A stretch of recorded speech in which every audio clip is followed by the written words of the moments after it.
आम चुनाव के बकिया बचे 3 मरहलों में से 2 रमजान मुबारक में होंगे। इंतखाबात की तारीखों के ऐलान के बाद भी कुछ हलकों में इन तारीखों पर सवाल उठाए गए थे। इस सिलसिले में सुप्रीम कोर्ट से भी रुजू किया गया था। अब सुप्रीम कोर्ट ने इलेक्शन कमीशन को अर्जी पर गौर करने को कहा है। अर्जी गुजार ने वोटिंग का अमल 7 बजे के बजाय 5 बजे शुरू करने की गुजारिश की है। हमारे साथ हमारे नुमाइंदे सुशील पांडे बराह रास्त हमसे जुड़े हुए हैं। सुशील, आपसे जानना चाहेंगे कि सुप्रीम कोर्ट ने कहा है जो अर्जी दी गई है उस पर इलेक्शन कमीशन को गौर करना चाहिए, जो कि कहती है कि 7 बजे के बजाय 5 बजे जो है वोटिंग का अमल शुरू होना चाहिए। क्या कुछ इलेक्शन कमीशन की जानिब से इस पर रद्द-ए-अमल आ रहा है?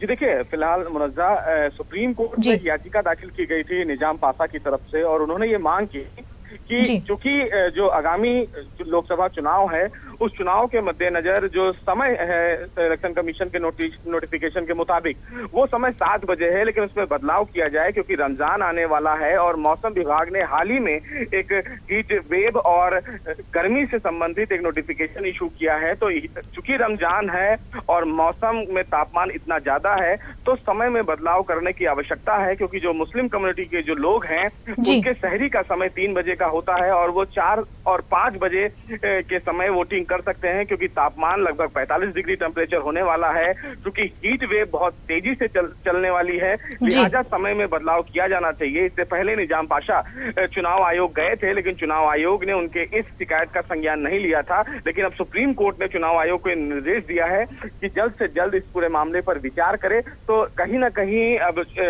सुप्रीम कोर्ट के निर्देश के मुताबिक अब चुनाव आयोग को जल्द से जल्द इस पर फैसला लेना होगा। लेकिन साफ तौर से जिस तरह निजाम पाशा ये कह रहे हैं कि एक बड़ी कम्युनिटी जो है वो वोट देना चाहती है, लेकिन जो धार्मिक जो त्योहार है उस त्योहार के तहत तमाम लोगों को राहत देने के लिए चुनाव आयोग द्वारा इस प्रकार से कदम उठाना चाहिए, ताकि तमाम जो लोग हैं वो इतनी प्रचंड गर्मी और हीट वेव को नहीं झेल सकते हैं। लिहाजा समय में परिवर्तन जरूरी है। तो अब देखना यह है कि कब इस पूरे मामले पर चुनाव आयोग इस मामले में फैसला लेता है। लेकिन फिलहाल सुप्रीम कोर्ट ने चुनाव आयोग को निर्देश दे दिया है कि जल्द से जल्द इस पर फैसला लिया जाए। जी बिल्कुल सुशील, बेहद शुक्रिया आपका।